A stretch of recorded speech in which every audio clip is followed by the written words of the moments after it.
His jet came to life and streaked down the runway. A chorus of wows echoed behind me before I could swoon as I watched his Air Macchi MB339 take off. It was the exact same plane he'd flown as a member of Italy's Frecce Tricolori, though it had been modified for a single pilot, and his comfort in the cockpit was obvious as he pulled the plane into its first maneuver. Buying that plane was some of the best money I'd ever spent. "He's reckless," Sal said at my elbow, her blue eyes flashing as she calculated the insurance costs the event and I would incur if something happened to him. Where I tended to take risks, Sal was almost always more conservative. Her ability to assess a situation was one of the things that made her an amazing chief marketing and business development officer at Azucar, and her ability to assess a guy from 20 paces was what made her a good friend.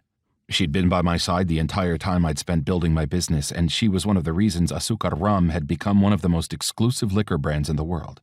"He's flying too close."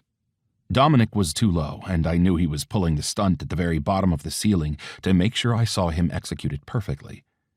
Despite our contentious relationship, I trusted Dom in the cockpit of a plane more than I trusted him anywhere else. "He's fine. He knows what he's doing." "Are you sure?" Sal obviously wasn't convinced. "I am." I glanced over my shoulder to see the group of children and their families watching this guy. "I should greet our guests." She nodded, her eyes still trained skyward as Dominic dove into another stunt and streaked across the wide expanse of blue overhead. I wanted to stop and watch, but my guests were more important than watching Dom do a pass I'd already seen him do 3 times in person and hundreds of times on YouTube. Not that I'd ever confessed to that particular vice.